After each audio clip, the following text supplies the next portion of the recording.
If you could Hello, also just come on everybody. in. Hello, everybody. Good evening. Good morning. Very warm welcome to you to the special session on the Indo-Pacific Business Summit organized by the Economic Diplomacy Division of the Ministry of External Affairs and the Confederation of Indian Industry. Developing a roadmap for shared prosperity. For this session, I'd like to request Mr. Chandrajit Banerjee, Director General CII, to kindly give the welcome and introductory remarks and begin the session, please. Over to you, sir. Thank you, Renuka. Thank you. Good morning, good evening. I don't know whether it's good afternoon for anyone, but welcome to this very, very important session on Indo-Pacific Business Forum's Women Empowerment Inclusive Prosperity session. We will shortly be joined in by our Honorable Minister, Madam Smriti Irani. Soon she would join us. And we also have logged in the Honorable Kalpana Devi Punju Shah, the Minister for Gender Equality and Family Welfare, Republic of Mauritius. Then we also have on the screen, and welcome to you, Ms. Angelica Romero from the Ministry of Foreign Affairs of Chile, Ms. Anjali Kaur from the USAID of USA, Ms. Radhika Prabhu from the Department of State from the USA, Patricia Sens from Colombia, Mukesh, of course, from USA, again, from the USISPF, and we have from India, the chair of the session, Shobna Kamineni, and Tulsi Mirchandani, who is again from India, and we all know them. And very, very warm welcome to our very strong and a very distinguished panel that we have here. Welcome to this very special session on women's economic empowerment, as I said, which is, and this is just to remind all of us, the first ever Indo-Pacific Business Summit, which is being organized by the CII in collaboration and partnership with the Government of India, the Ministry of External Affairs. And as we all appreciate, women's economic empowerment is not just really a women's issue. It is imperative for the development and prosperity of the entire community, and therefore every one of us, whether from the government that we have here today, the business world, or civil society, has a very important role to play in this. And deep-rooted structural inequalities have actually been long, if I can say, prevented the full and equal participation of women in the world social, economic, or if you really look at political spheres at every level. So what we from the CII we did, we launched way back in 2013 Indian Women's Network to catalyze women advocacy and interventions. This particular network, which is a council along with a committee on women empowerment, have really helped women here with capacity building, mentoring, and also networking opportunities within the business world. And we have been working, we meaning CII, we have been working very closely with the Ministry of Women and Child Development and on its effort to promote gender budgeting, as well as with the Ministry of Micro, Small and Medium Enterprises in promoting women in business. With our members in CII, a strong membership of 300,000 odd companies directly, indirectly working with us, we have developed tools that benchmark and really encourage companies to adopt more inclusive practices. And we also have the CII Foundation, and the CII Foundation has a very strong Women Exemplar program, and that awards outstanding grassroots leaders. And this has been created, to really salute some of our very strong, women across the country who are, again, from the grassroots level. So we also actually, to set the context, and before I hand over to Shobana, we believe that in the post-pandemic world, as we begin to take steps towards the new normal, the global economic recovery will require a different approach than we have seen before. And we need models for short-term survival along with long-term resilience and growth. And women's economic empowerment, which has suffered disproportionately during the pandemic, and we have seen many accounts of it. That will be a monumental part of this recovery effort. And today we have an incredible group, as you see on the screen, of speakers from different sections, as I mentioned a little earlier, who are trailblazing women's economic access. And it's really a privilege to briefly introduce our esteemed speakers. We will have, as I mentioned, our minister, Madam Smriti Irani, joining us shortly, who has been spearheading this huge movement, if one can say, in sort of working towards empowering women in different strata of the society, in different sections. And it has been great pleasure working with him and with her and her ministry. We also have Honorable Kalpana Devi Kunja Shah, the Minister of Gender Equality and Family Welfare from Mauritius, has a pharmaceutical and a healthcare background, earlier working in the private sector and later joining the Ministry of Health in Mauritius. I mentioned about Angelica Romero, the Director General for Multilateral Economic Relations from Chile, Ministries of Foreign Affairs. Her professional career, as one sees, has spanned across the public sector, and she's an expert on trade, gender, and environmental matters. And she has represented Chile on many global platforms such as UN, and we are really privileged to have her here to speak. From the US, Ms. Anjali Kaur, Deputy Assistant Administrator of the Bureau for Asia of the USAID, and an international developmental professional. And before joining USAID, she was with the Bill and Melinda Gates Foundation, leading the global policy for the HIV and TB programs, and earlier directed the Malaria No More and UNICEF's polio program. Our other panelist is Ms. Radhika Prabhu, the Senior Advisor to the Assistant Secretary, Bureau of South and Central Asian Affairs of the U.S. Department of State. Also, the Executive Director of U.S.-India Alliance for Women's Economic Empowerment. So very, very relevant. A very old friend and a long associate, very deep connections with India, Dr. Mukesh Aghi, President and CEO. As I mentioned, has phenomenal experience on working with both the business as well as government leaders, both in the US and in India, to promote trade, strengthen ties, look at policy framing in the two countries and between the two countries. And we have Ms. Patricia Sainz, the managing partner, EWA Capital, Colombia, from Colombia. Again, has a regional VC fund that works towards meeting the needs of women entrepreneurs across the region as a means to narrow the gender inequalities. So we look forward to your observations.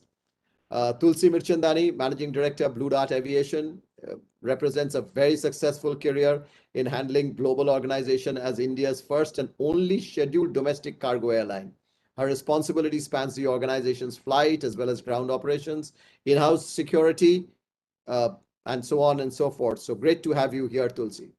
Once again, really great to have this session, and it is my pleasure to hand over to Shobna to take forward. But before I do that, I must say a few words about her.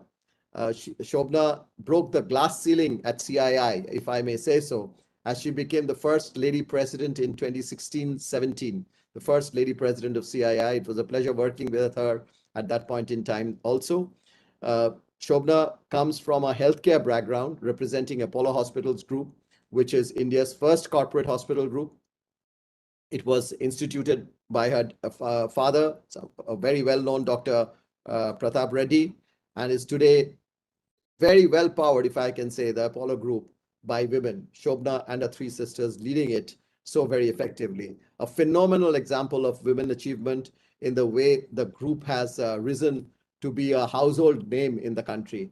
Besides being a business leader who is so very well connected globally with many global forums, Shobna is also quite a sports enthusiast, I must say. And over to you, Shobna, to take this session forward as chair. Hey, thank you, CB, for that kind introduction. I was really hoping you'd stop there and not go further. But I also want to add my welcome to this fantastic panel on women's economic empowerment in the Indo-Pacific. the Honorable Minister from the Republic of Mauritius, later Smriti Irani, who will join us, distinguished panelists, ladies and gentlemen. I think that it's going to be a really enlightening evening, and I welcome you all.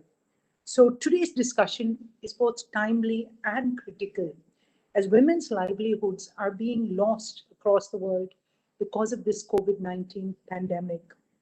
However, even before the pandemic, there was a lot of work to be done to ensure inclusive prosperity in the region.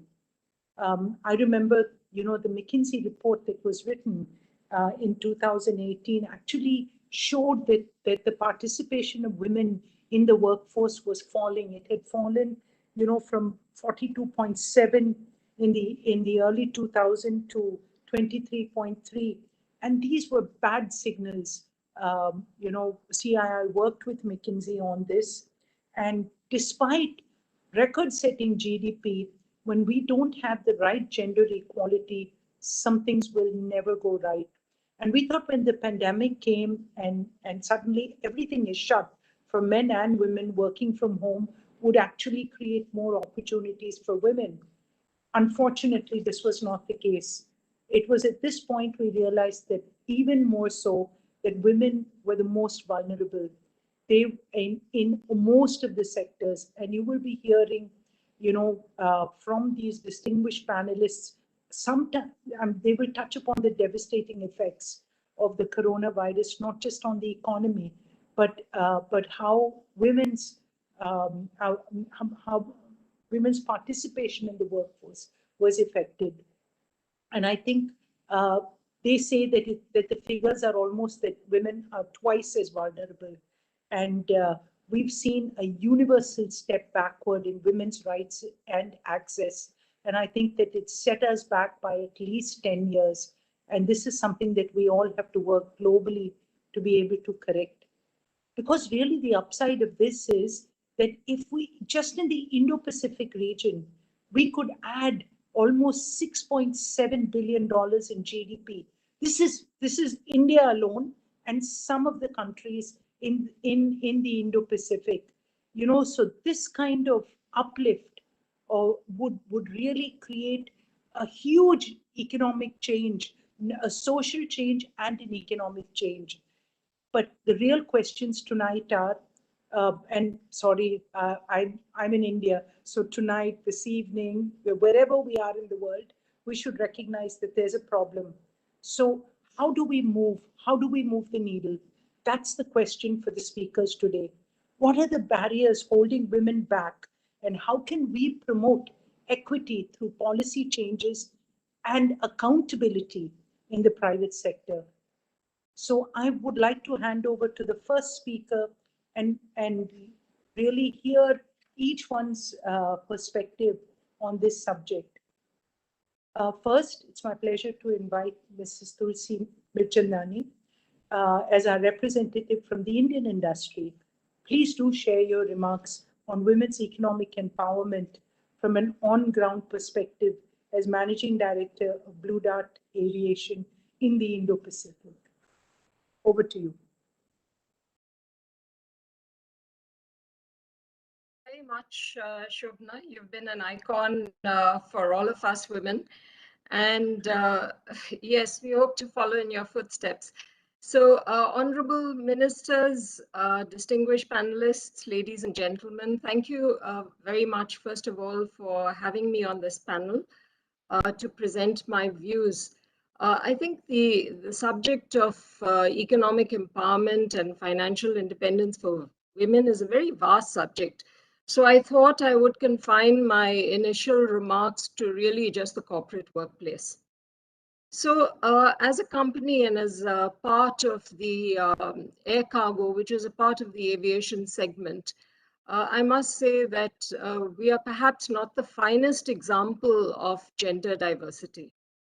Though we have women in every department in our company, in flight operations, engineering, it's a male-dominated company, and the numbers are low.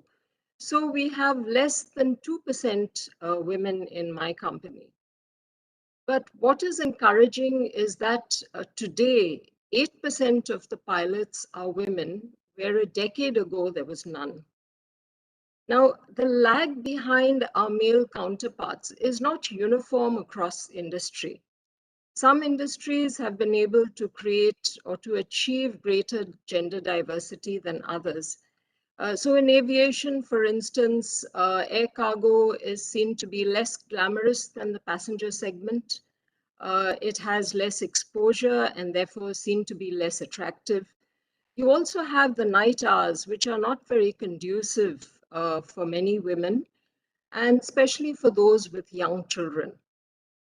And of course, there is no overnight, leap to success.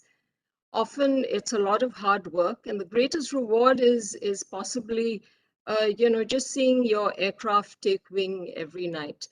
So that is in terms of the attractiveness of the industry. Some are for women and some aren't. But there is also a lack of awareness of opportunity. As part of our social responsibility and in coordination with the airports authority, every year we engage with young school children and we bring them across to the airports, to our facility, to familiarize them with the possible opportunities that would exist. And, they go back enthused because they see that actually there's a bunch of air traffic controllers that are women, and it could be a possible future career. So that's another challenge that we have to overcome, and that is, the lack of awareness. I don't believe there is any dearth of capability. But it's important for business leaders to create a gender neutral environment that is completely based on meritocracy, equal rewards, and equal opportunity. I don't believe any woman would wish to have her intelligence, her performance, her capability diluted by any special treatment, but rather to be recognized and lauded rightfully and deservedly for the contribution that she makes in an equal playing field. But empowerment and inclusion go beyond just, getting women to the workplace in droves. It really is about recognizing the right to self-determination and the right to individual choice. So some women, however well educated, still prefer to stay at home and to care for their children till they reach a certain independent age. And it's a full-time job. And when the children leave, it may be too late for them to be warmly welcomed back into the workplace. And therefore, you have a potentially very valuable resource that's completely wasted. You have a mature segment that has little or no encumbrances. They have problem-solving skills. They are resourceful, and that comes from their actual real-time work at home. The actual live experience that they have in the work at home. And I believe empowerment and inclusion needs to include this segment of more mature women or the graying population. So in conclusion, greater economic empowerment for women in the workplace calls for a range of action, right from creating awareness amongst the youth and potential recruits to building a conducive workplace based on meritocracy, equal and fair treatment for all, and planning for a more mature segment of women, co-opting them into the workplace because they are a valuable resource for economic prosperity. And that is not an easy task. So I'll conclude for now and I'll hand it back to you, Shobana. Thank you. Great job. I couldn't have thought of anything, more powerful. Empowerment, inclusion, and the right to choice. You just covered everything, Tulsi. Thank you so much. And I'm sure that every day of the last 500 days, you must have been happy that you're managing cargo, not people, and seeing air traffic just collapse all around you. But in fact, your job must have been really much tougher during the last 500 days. you know, That's right. of making sure that we got things at home. So thank you for everything that you've done and the perspective that you've shared. I'd like to hand over to Ms. Sains. We're privileged to hear your venture capital perspective. It is the cool field, and there's a lot of money available in the world today. So please tell us how more women can benefit from that, because again, this is a field where there's a dearth of new entrepreneurs, but no dearth of great ideas. Thank you so much. I'm very pleased to be here. Well, I started Ewa Capital like a couple of years ago, 5 years ago. We did our first fund, which was investing in early stage tech companies in Latin America. And then, well, it was a very successful fund. And then on the second fund, I was starting to think like, what could we do different, you know, because everything is evolving. And I had some numbers, for example, that catch my mind, that I was like, there are only 3 funds, general partners in Latin America, that own more than 50% of the company, you know? So you start to think like they are not investors, women investors, and that's not only Latin America, it's worldwide. They are not women as investors. They are not GP who make the decisions to invest. And everyone was coming with the numbers like, oh, the women as entrepreneurs, they are not getting the money. So it's like a whole gap in the whole system. So with Ewa Capital, we started to think like, what can we do different? So we decided to do like a fund, like would be 40% of the fund to invest where women were co-founders, or where women are like in the C-level, or where women were like end customers. That's what we call, like, we have a gender smart approach. But being honest, when I was thinking about it, and you will say like it's only 40% of the fund, it's because there were not that many options. You know, it's when you start to think like, okay, is it really that women are not getting the money because they are women? Or is it more like we're missing something here? So that's why we started to think like, no, we're really missing something here. And it's more like probably the entrepreneurs that are women, they didn't do things like more like a scalable, you know, innovative, disruptive. They were more like these kind of entrepreneurs that were more like into, you know, catering, that are not scalable for the funds.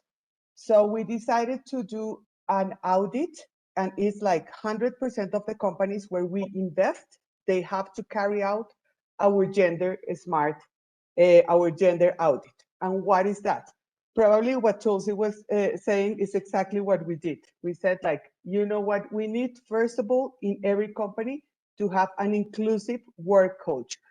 It's based on meritocracy, but it's something like, okay, it's, you are biased when you're hiring women because you're 30 years old, so you are married, so you will have kids, so probably it's not better to, you know, to hire you. So it's like, so the companies start that thinking like they are not biased at the moment that they are like hiring women, or that, you know, that you have like giving everyone like the same opportunities. So if I am a woman and the other one is a man, we all know that we can go and be a CEO, and what we need to do there.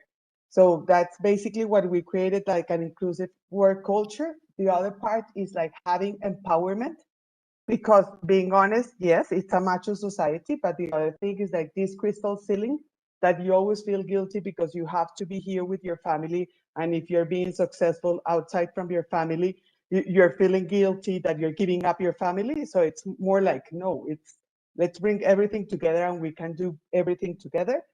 And in terms of infrastructure, to think like the companies, you know, to have like a more inclusive opportunities for everyone. So that's something that we are creating with EWA, and I believe like it's you know, it's like a virtual circle, because I was saying like we can do everything, but it's a problem from everyone, from the investors' perspective, and the investors have to become more responsible. So they have to apply all this ESG that we are listening right now and that we're hearing, but let's do accountability, like you were saying. Okay, what are we getting from this? And it's not just returns, it's not just like philanthropy, it's like we can do both. And I think like it's a perfect timing for us, like we can have really good returns for the investors, but really an impact in society and in terms of gender equality. So that's something that we're trying to create with EWA, and I think we are in the correct path. You know, I think like it's like something that in the short term we will see the results. Thank you, Patricia. Great perspective, and I want to highlight what your work smart was perfect, but what lay behind that was the fact that you wouldn't compromise on investor returns, but you would work harder and smarter to make sure that there were more women who deserved more than just 40% of your fund. And I'm sure that takes a lot of your effort. So congratulations for everything that you do in empowering people. Our next speaker is Dr. Mukesh Aghi. He's very familiar to India and everything that's going on. In fact, he's the great bridge between India and the US. And you've been so responsible during this. Thank you so much, especially during the pandemic. The amount of aid that you single-handedly. I'm sure you never slept and you felt the pain that we felt for those couple of months. So thank you again during this crisis and all the great work you did. But now the floor is yours to talk about a longer term subject, because I think that many of us just want to put that pandemic behind us and make sure that healthcare really is able to function in the future and not break like what happened. So please, Dr. Aghi. Thank you, Shobna, and thank you for what you did during the COVID crisis in India. I remember texting, calling, trying to get hospital beds for a lot of people who were calling me. So thank you. And CB, congratulations on launching this event. I think it's an important topic. And when I was just now looking at the new cabinet announcement, we have 7 new women ministers out of 77 total ministers. So approximately 10%. I would say it's a decent start, but I think we need more there to have more women leaders in the union government. And that's the message which we are going to keep on conveying to the government. But I think more important is 10% when you benchmark with the Fortune 500 CEOs, where the number is only 5%. We have more work to do to ensure that we have more women CEOs in Fortune 500. So thank you for inviting me. I think the topic you have put together, women's empowerment, is critical because today women's role as change agents in the fight against climate change, in the peace and security process, and being part of the inclusive prosperity is getting more and more critical. And what we have seen during the current COVID crisis, almost 50%, especially in India, women dropped out of the workforce itself. And as we are increasing employment, their inclusion is much, much slower and as fast they were dropped out. So I think it's important as the economy picks up, not just only in India, but in the US and around the world, that we have ensured that women become part of the employment story itself. I think more important is that as we look at women's participating in the workforce, doing the same amount of work, same long hours, same productivity, they are getting approximately 81 cents to a dollar a man earns itself. So in the current 21st century, we still have a wage discriminations against women professionals and women workers itself. And to me, that's not acceptable. If somebody's doing the same job, the same productivity, so why is it that they get almost 20% less compensation as compared to the men? But more important, when we look at globally itself, what we are seeing is that almost 2.7 billion women are not allowed to work. And in the IMF survey of 189 economies, now my data is 2018 because they couldn't do 2019 survey because of the COVID crisis. 104 economies still have laws preventing women from working in specific jobs itself. 59 economies have no laws on sexual harassment in the workplace, and 18 economies where husbands can legally prevent their wives from working. This is 21st century. And to us, that's not acceptable.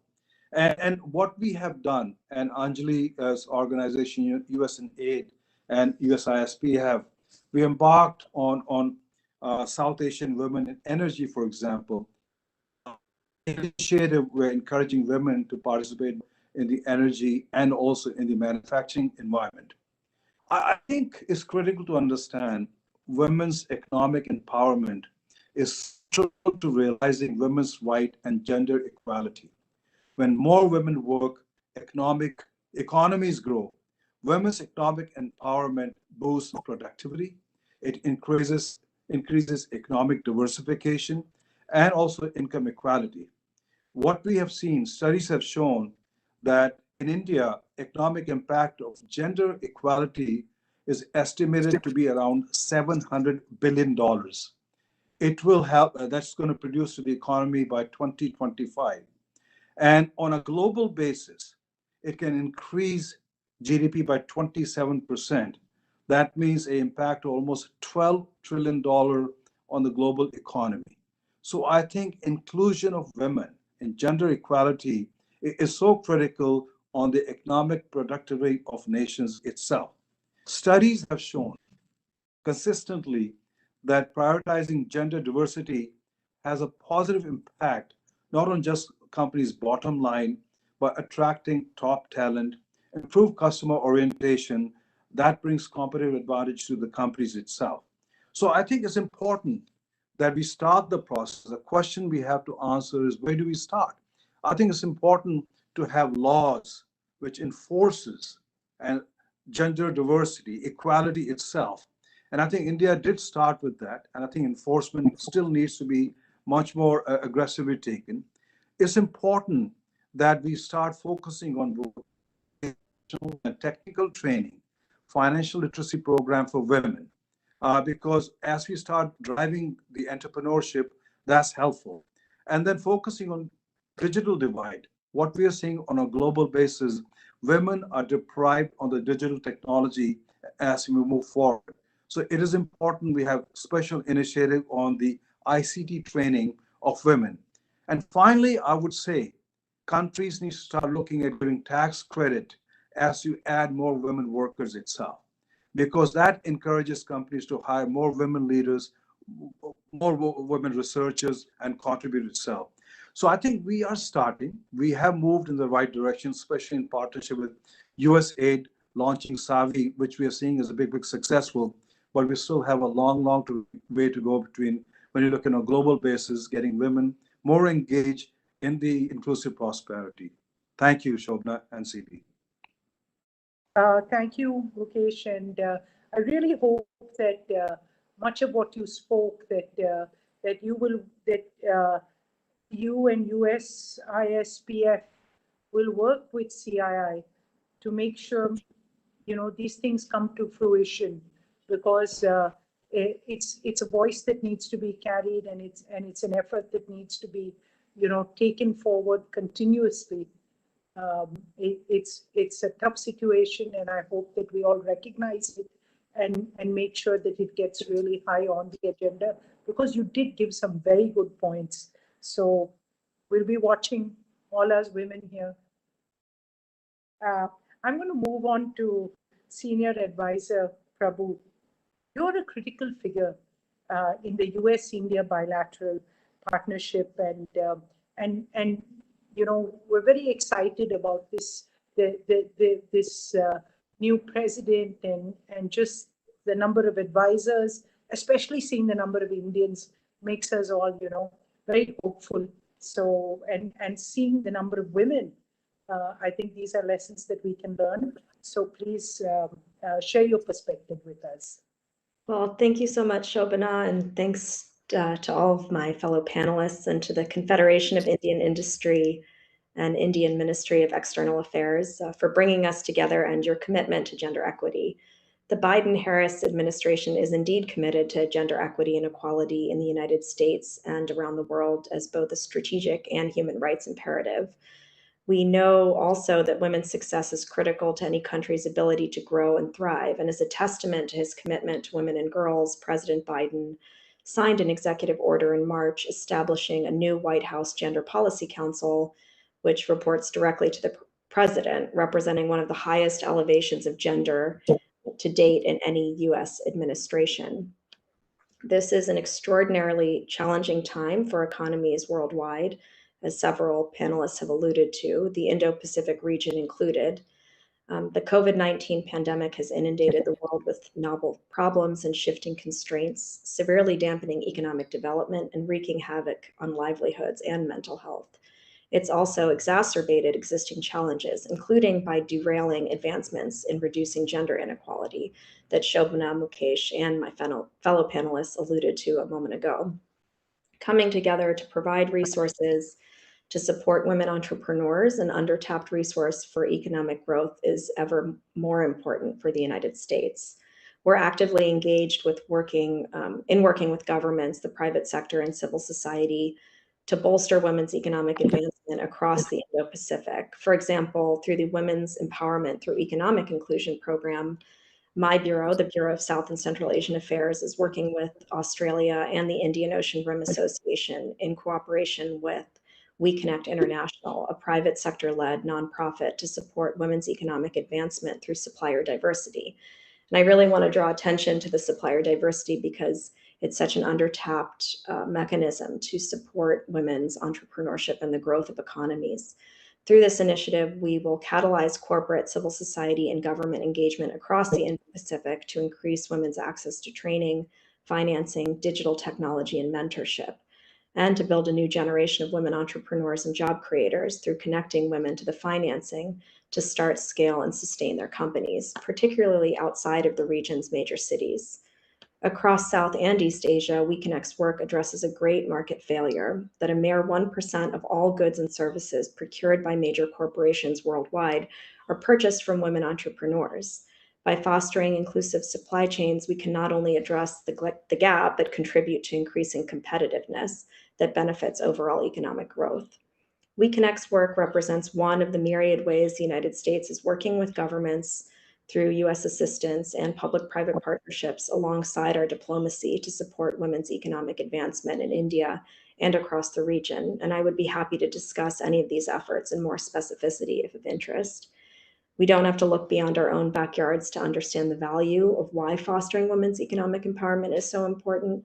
Mukesh detailed this quite nicely a moment ago, but when women went to work in the United States in the 1950s, it raised families' incomes across the board, contributing to $2 trillion to the United States economy. Today, the stakes for bolstering women's economic participation, frankly, can't be any clearer. The US Federal Reserve has said that addressing workforce attrition due to the pandemic is among the top economic priorities facing the United States. Vice President Harris has called the nearly 3 million women who dropped out of our workforce a national emergency. Supporting women's economic advancement is good business and critical for national economic growth. At the company level, we know that women's leadership is critical to business performance and innovation, problem solving, and revenue generation. But it's not just in boardrooms and companies where women's voices matter. In political leadership at the local level, we also know from other countries that women's participation is linked to community development and the prioritization of health and education programming. At the negotiating table across the world, women are critical to peace and stability. A study of 82 peace agreements in 42 armed conflicts between 1989 and 2011 found that peace agreements with women signatories are linked with more durable peace. In other words, I think as several have alluded to, investing in women and girls is good for economies, communities, and the cause of global peace and security.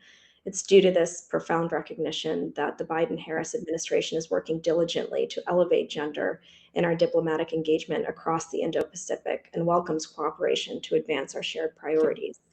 I'd like to again thank CII for its diligent efforts working to elevate women's empowerment across the Indo-Pacific and creating opportunities for women entrepreneurs in India and beyond to grow, learn, and build resilience. I look forward to following the progress. Thank you so much. Back to you, Shobana. I'm actually kind of speechless now, Radhika. Uh, you know, such a broad brush.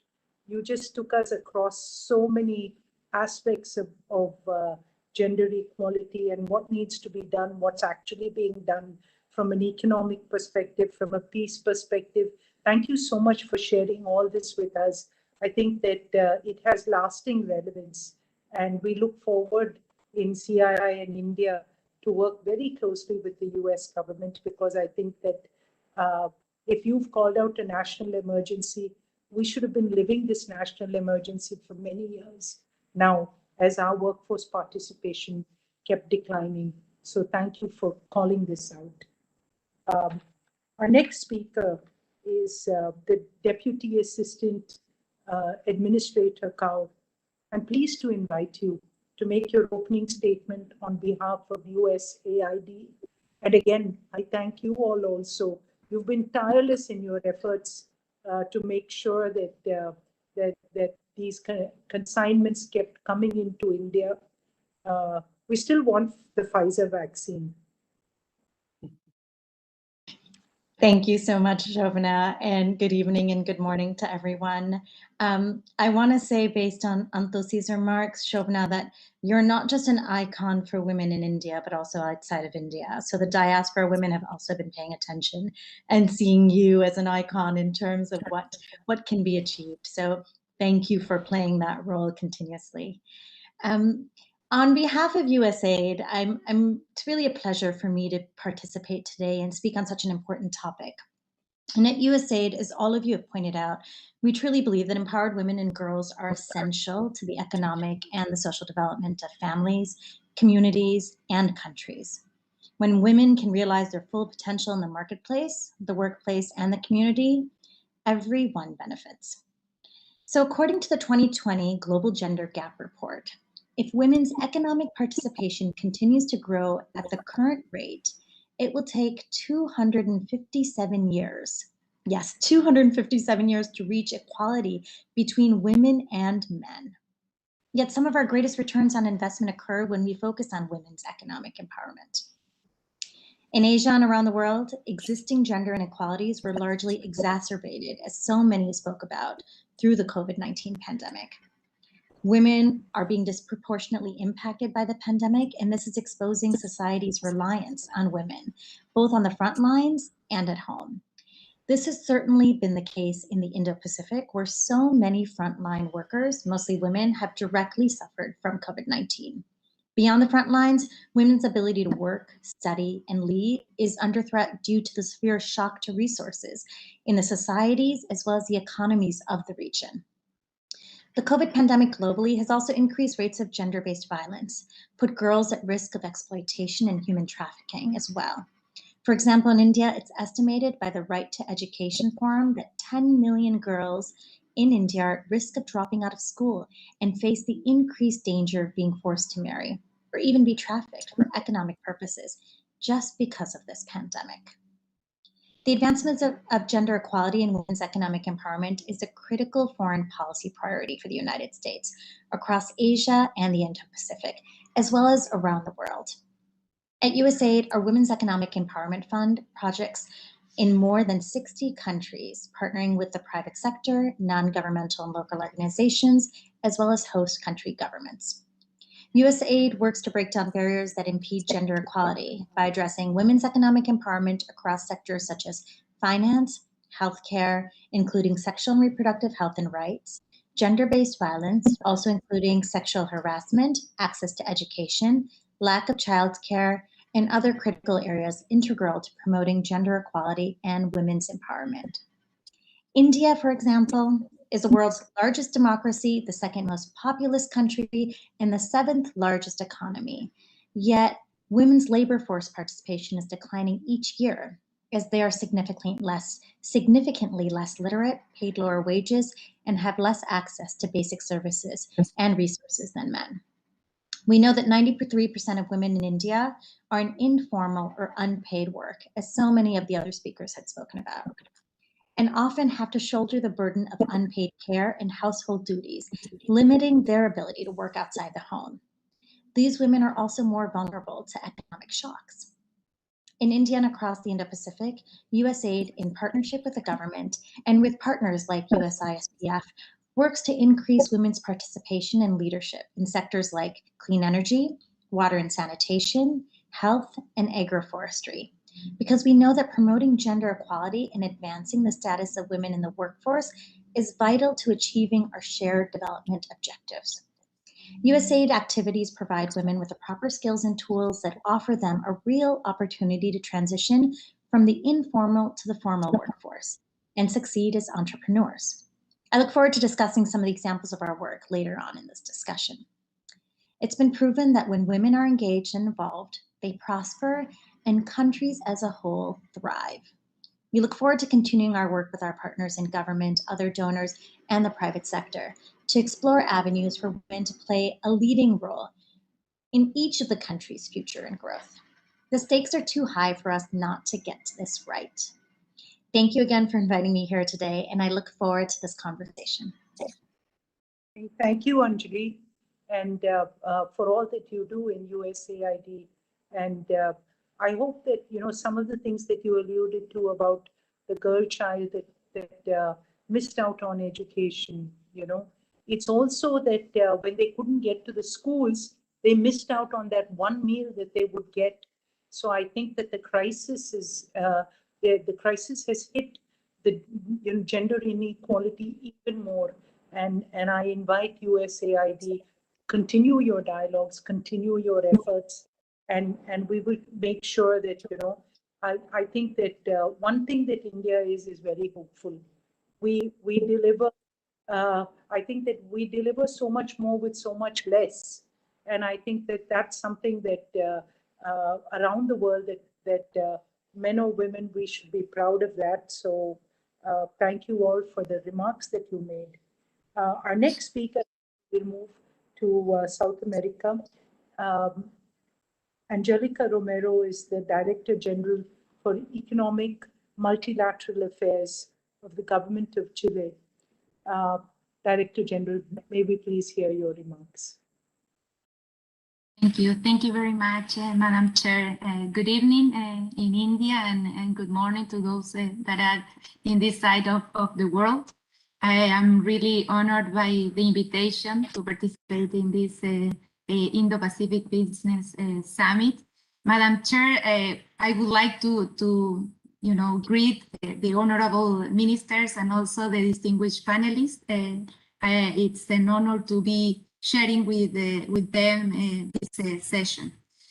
I want to refer of what we are doing here in Chile related to trade policies, how we promote the empowerment of women and their full participation in the international trade. Over the past years, we have championed to ensure the benefits of share that are more widely shared and works toward a more resilient, sustainable, and inclusive global trade. And a more inclusive system is the one who leaves no one behind, the one that puts in the place concrete action to engage and promote opportunities to those that are traditionally excluded. According to the OECD, women's-led businesses less than businesses led by the men. So women-led firms are hampered by a variety of circumstances that lead to them generally being fewer, smaller, younger, less well-financed, and less productive. And regrettably, this is the case in Chile, Our most recent study showed that the 6% of the non-copper exporting companies are led by women, accounting for only 3% in values of Chile's non-copper export. And decisive policy action was and still is need to push forward innovative policies, concrete ideas that facilitate women's and economic empowerment. So since 2016, Chile has been in the forefront by incorporating, implementing gender and trade chapters in several of our free trade agreements. that have the largest network of FTAs. We have about 30 with 65 economies, accounting the 88% of the world GDP. You know, by including in those free trade agreement gender provisions, you know, and opening the window of opportunities to help enable the benefits of trade to be more widely shared. And Chile included the first standalone chapter with Uruguay in 2016. And after that, it was Canada, followed by Argentina, Brazil, and Ecuador. And in addition, we are currently negotiating gender and trade chapters and sections with other countries such as, well, the European Union, the Republic of Korea, and EFTA. And a recent World Bank WTO study recognized that this free trade agreement, as you know, the ones that have the most detailed and comprehensive gender-related provisions to date. So in the same direction, a recent study from the ITC showed that the FTA with gender provision are building blocks for a larger and a more integrated markets, and they open, you know, opportunities in global value chains. For each of these trade and gender chapter, there is a work plan where we implement, you know, cooperative activities.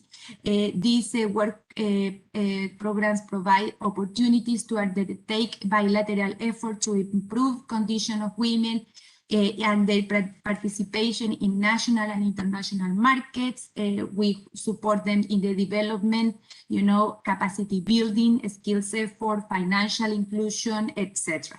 So another complete example is the Global Trade and Gender Arrangement that we signed in August 2020 with Canada and New Zealand.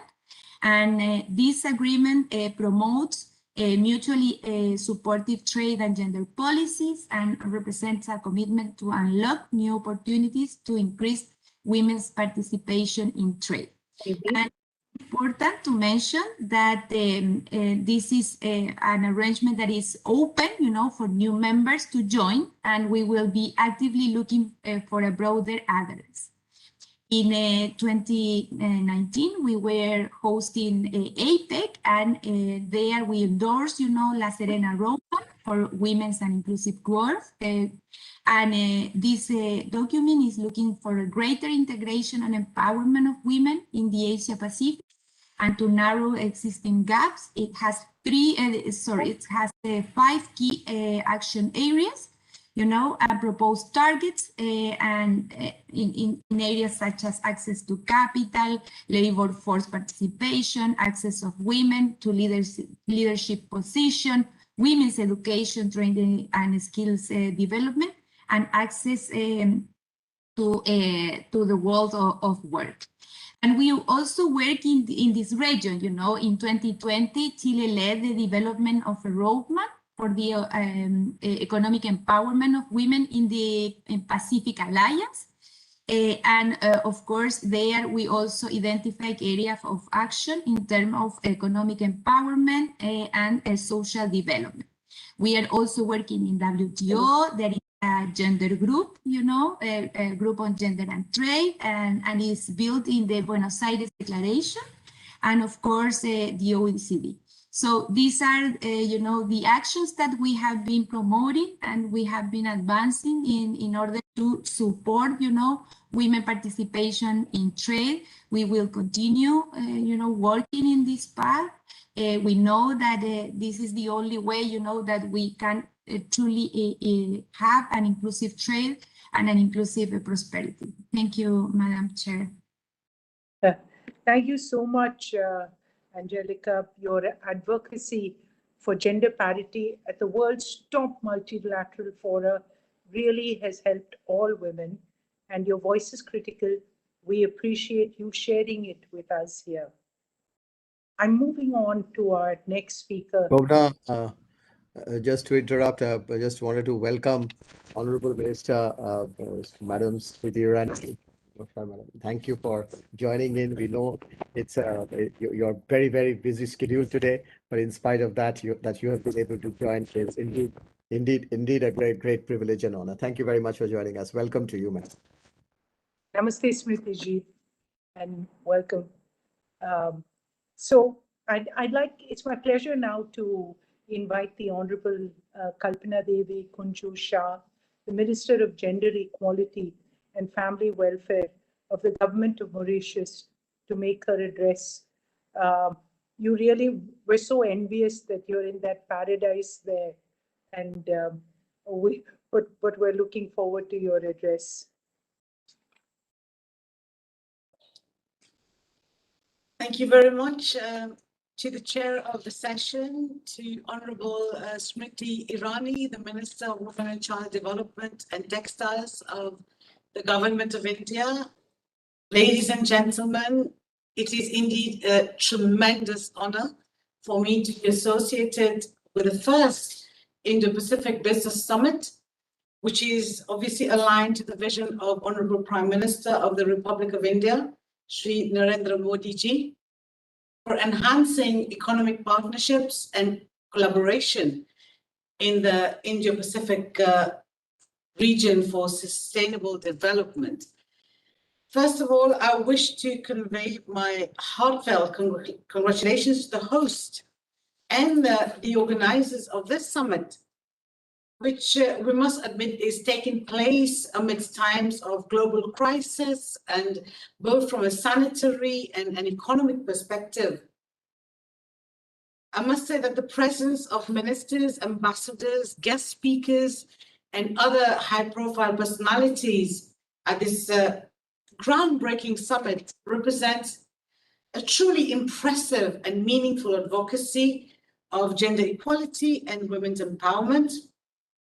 And I admire the strong focus on women economic empowerment.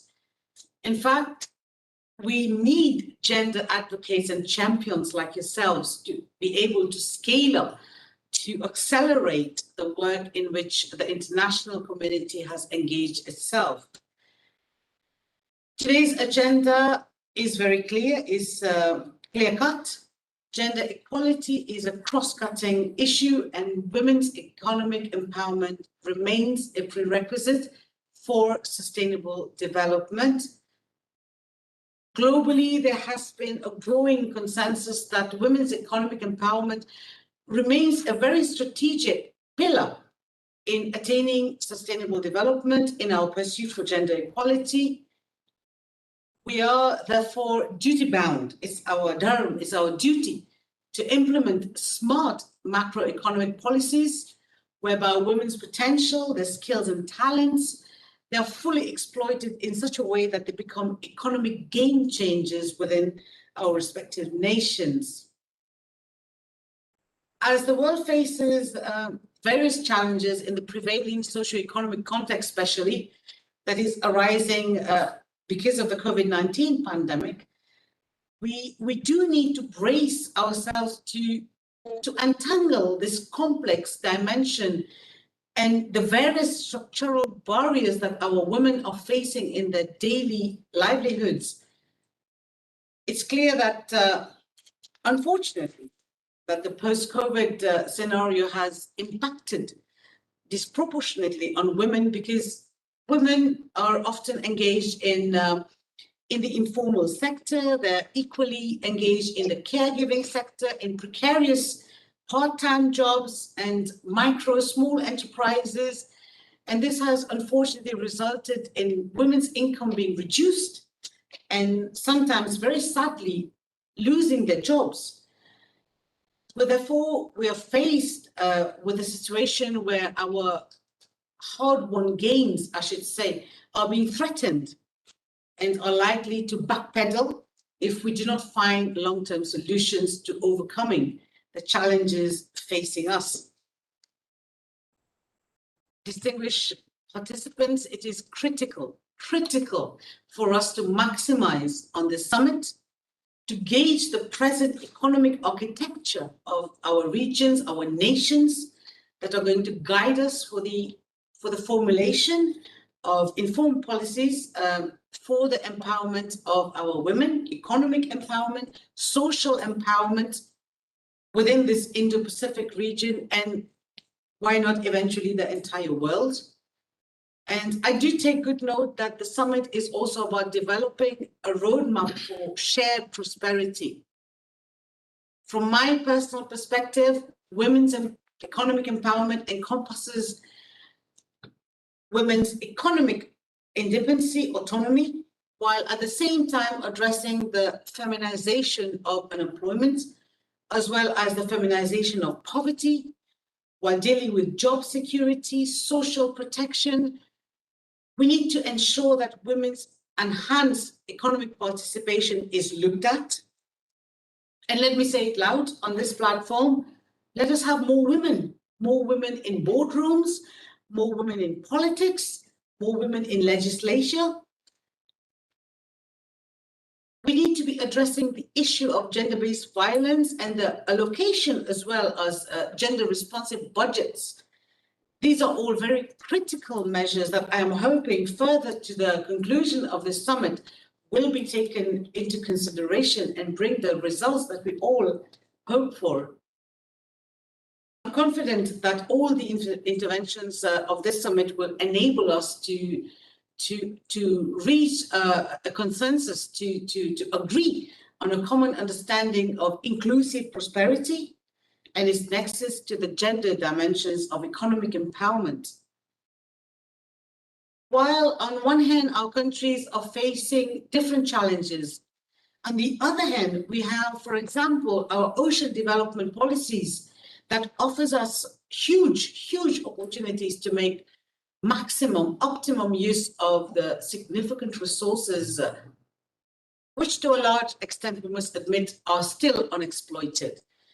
And these are challenges that call for a more collaborative approach. And it is within this perspective that the government of Mauritius has been very active in the Indian Ocean Rim Association region, the IORA. In fact, distinguished participants, my ministry has hosted the IORA workshop to strengthen the women's economic empowerment in the Indian Ocean, the preparations of the ministerial conference and working group. These are flagship initiatives that have led to the launching of the working group on women's economic empowerment, which actually Mauritius has been chairing for the past 3 years, and having as co-chair the distinguished Australian Department of Foreign Affairs, who I say hello to. We have also devised the IORA work plan for the working group, which is presently being implemented. Allow me to seize this opportunity to acknowledge the tremendous effort and the contribution of Australia as lead coordinator for the IORA cluster on women's economic empowerment, especially in the mobilizing of funds and technical assistance for the UN Women to support our initiatives that have been identified in this work plan. As a follow-up to the senior officials meeting, my ministry, that is the Ministry of Gender Equality and Family Welfare of the Republic of Mauritius, hosted the IORA Ministerial Conference. And this conference, I'm happy to share, served as a very good opportunity to launch the inaugural meeting on the working group on women's economic empowerment. We have also been working in close collaboration with the COMESA Secretariat in regard to women entrepreneurship development. Last February, we launched at the national level, actually, a digital platform which conceptualized the African Development Bank and the COMESA Affirmative Finance Action for Women in the for the African women, and it was referred to. The project was called the 50 Million African Women Speak Project, because it was allowing women within the Eastern and Southern African region to create and to flesh out the contours of new women's avenues, at the same time allowing opportunities or creating or exposing more opportunities of collaboration and networking from other regional committees. It is also worth highlighting the importance of digital technologies, which we are all taking advantage of right now as we speak. And these technologies will serve as gateways in creating value, in facilitating new business ventures, value chain, networking, and help foster new strategic alliances. Dear participants, my ministry, in collaboration of the National Women Entrepreneur Council, we do work towards the women's entrepreneurship development through organization of a series of activities. We provide services, facilities on a regular basis to all our members in view of promoting the economic empowerment of all our women, in view of enhancing the development and growth of our women-owned enterprise. Our activities include, but are not limited to, business counseling on a continuous basis, like I said, permits, licenses, drafting of business plans. We can only end with the ongoing list when it comes to our women entrepreneur. The National Women Entrepreneur Council of my ministry is completely, relentlessly committed to bringing innovative actions to empower both existing and forthcoming potential women entrepreneurs through activities, various programs. We have innovative approaches in the delivery of our services by the council. We sensitize our potential women entrepreneurs on existing facilities at institutional levels. We ensure regular and thorough follow-up and extend further assistance to all our women who intend to set up an enterprise with a view to become economically independent and autonomous. Ladies and gentlemen, the government of Mauritius has made remarkable, commendable strides in regard to the overall status of women. And this is confirmed in the African Gender Development Index report, where under the Gender Status Index, we have scored 1.033 for the social power block, which actually is the highest score. But in contrast, it's not all a very bright picture. There is a bit of doom and gloom. In contrast, our score for economic block is only at 0.656, which somehow highlights the persistence of gender disparities when it comes to women's economic empowerment. And distinguished guests, this is precisely why we need to accelerate our actions for enhanced inclusive economic empowerment. And it's with great pleasure that I know that we have on this platform eminent ministers, ambassadors, as well as very high caliber speakers, government officials. I have no doubt, actually, I am confident that we have the potential.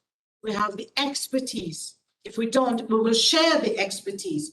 We have the capacity. And most importantly, I believe that we have the determination to be able to find new pathways within the Indo-Pacific and the IORA regions in order to address, not just address, we need to meet these challenges head on, because they are there, they're lying in front of us, but we have everything. We are equipped to meet these challenges head on, and we shall do it.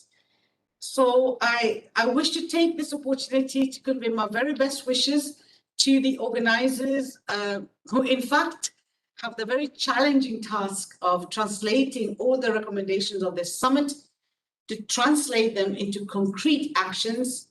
This is definitely a challenge, but I can assure you it's going to be very rewarding. Minister, with these words, I'm just concluding. I wish you all very successful deliberations. I invite you to capitalize and make the maximum of the networking opportunity that this very commendable summit is providing. And I am concluding. I thank you all very much for your attention from the Republic of Mauritius. Thank you. Minister, thank you so much for your frank sharing and actually the wide subjects that you covered. But I would be wrong in saying that, to correct you on one point, you said that we had a tough job. Let me tell you that Tulsi, Radhika, Patricia, Mukesh, Chandrajit, Angelica, and myself, and Anjali will go back tomorrow to doing our day jobs. Whereas you, Minister, as the Minister of Gender Equality, has to do this day in and day out. So we really appreciate what you do, and Thank you.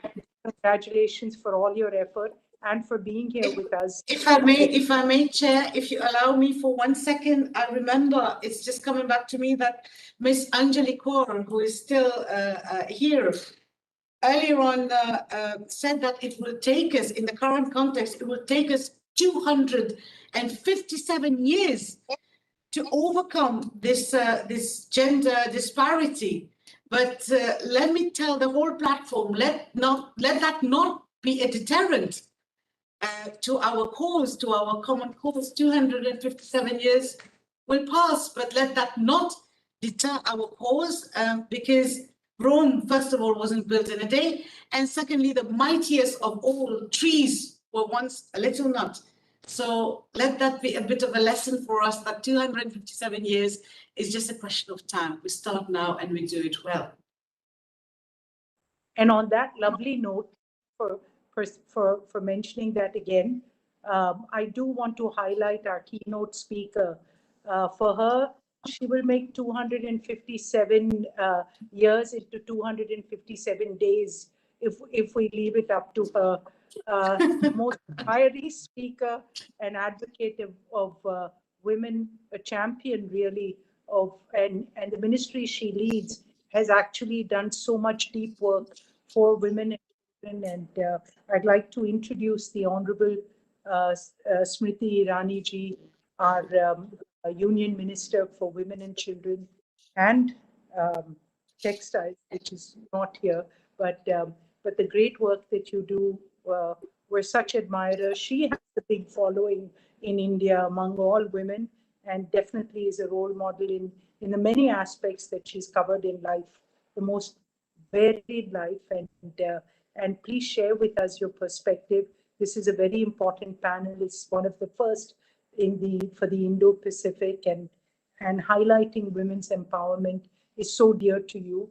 And we'd love to hear your perspective. And congratulations once again in today's ministerial change. I think that we know that you've been helming so much, not just in COVID, but making sure about women's rights here. Thank you.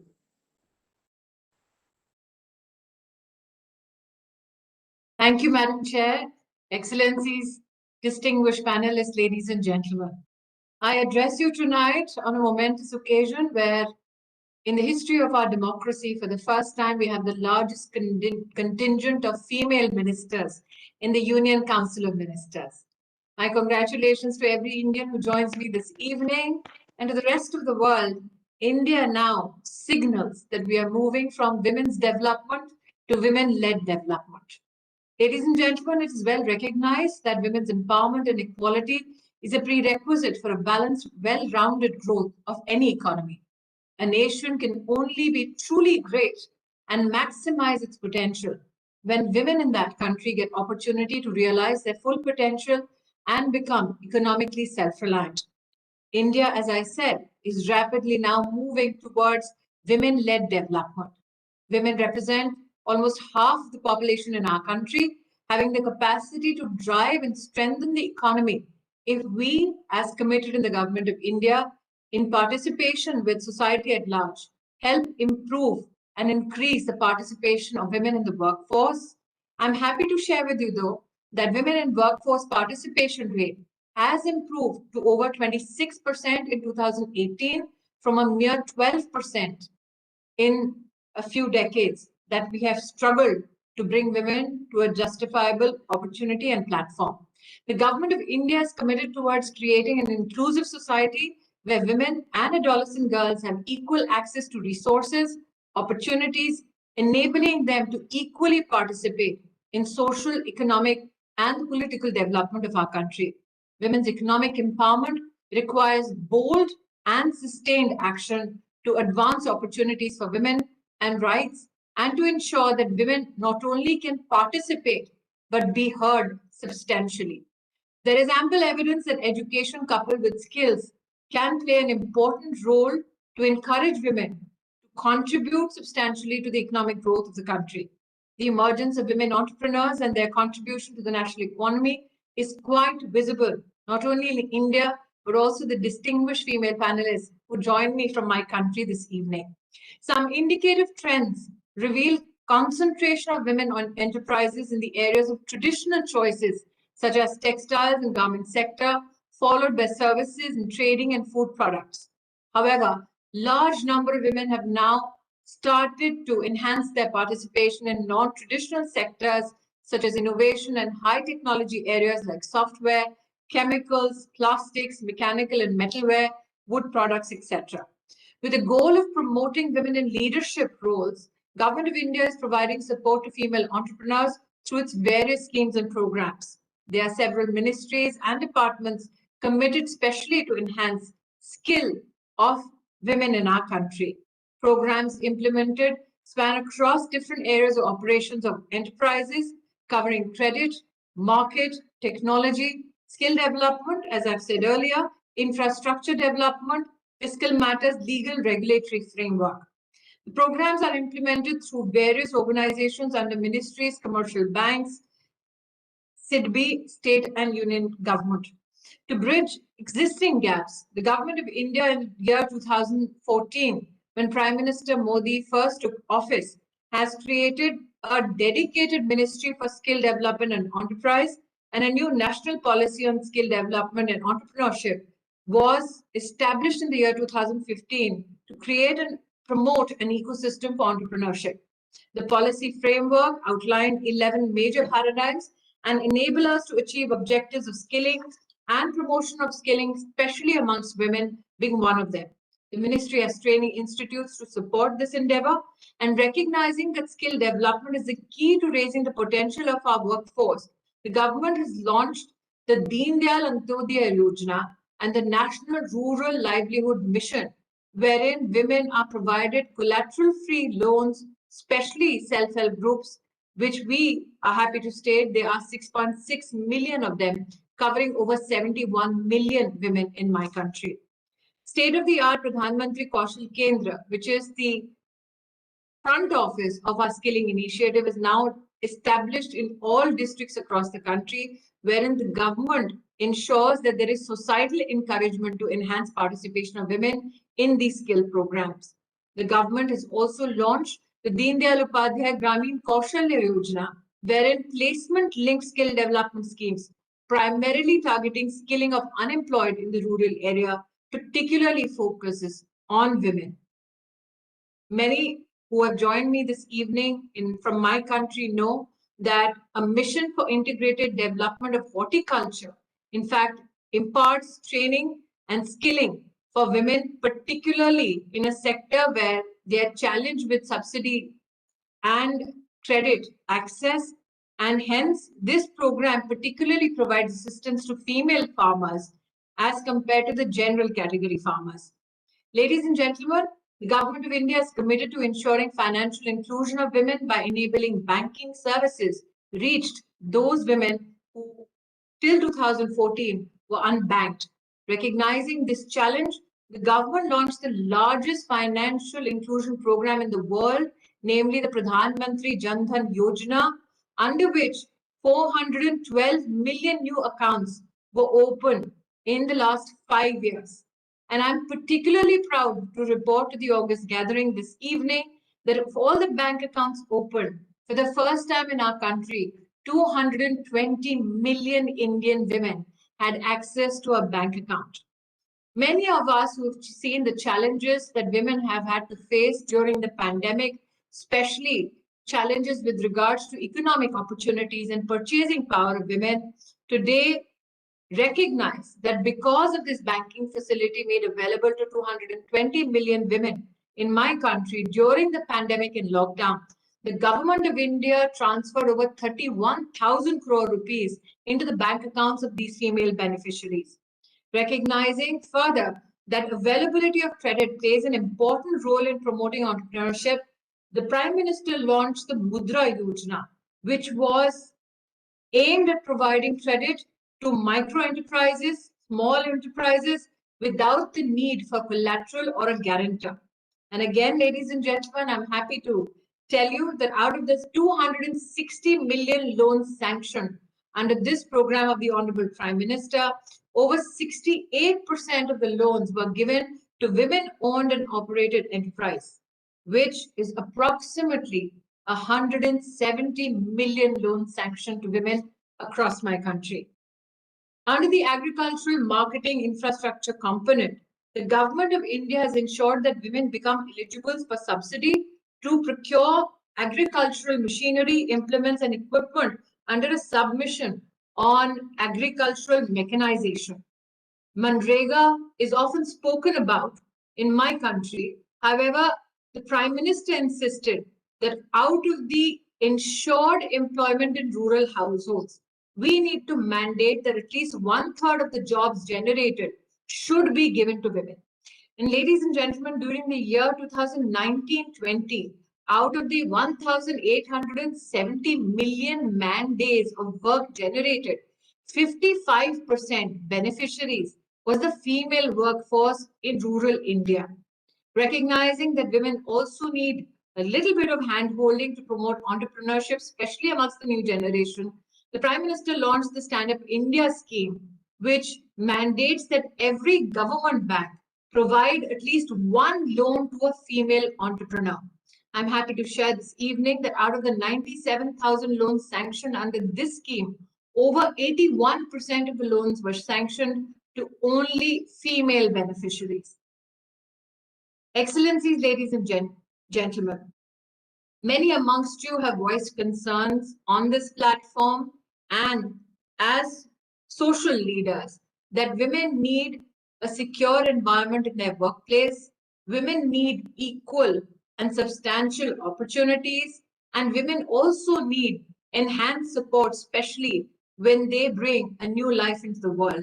And that is why the Government of India amended the Maternity Benefit Act of 1961, wherein now the government ensures and provides for increased paid maternity leave from 12 weeks to 26 weeks, prenatal leave from 6 weeks to 8 weeks, provision for facility of creche and establishment having 50 or more employees, time off for feeding children, and permissions for female workers in the night shift with adequate security measures.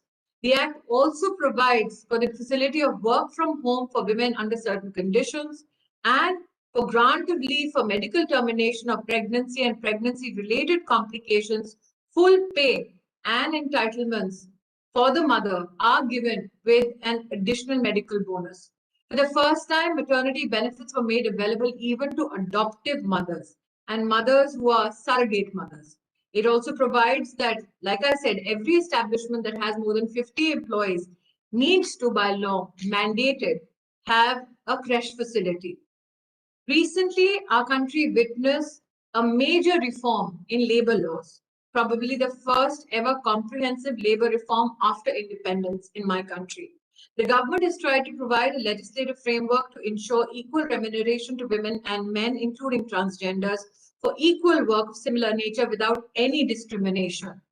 Enacted the 3 labor codes, that is the Industrial Relations Code Bill 2020, Occupational Safety, Health and Working Conditions Code 2020, and the Code on Social Security 2020, creates a congenial work atmosphere for women and also ensures that every sector that hopes to employ women, especially in the night shifts, needs to mandatory now provide safe passage to women back to their homes after they've completed their work at their establishment through the night shift.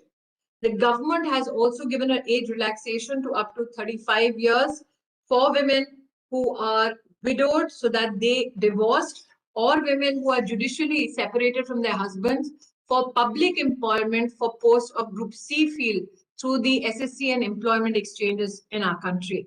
Ladies and gentlemen, excellencies, the pandemic, as we all know, has unleashed a slew of unprecedented challenges and has been an overwhelming period for many, societally and economically. While the pandemic and the subsequent lockdown has impacted people from all walks of life, it has increasingly become evident that this impact has been a significant challenge for women and young girls.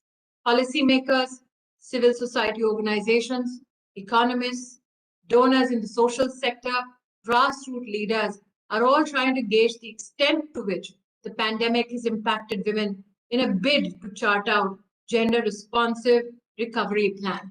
But as I come to a close of my comments this evening, I have regenerated hope amongst the colleagues who took oath of office today, for they are the best reflection of India's female potential.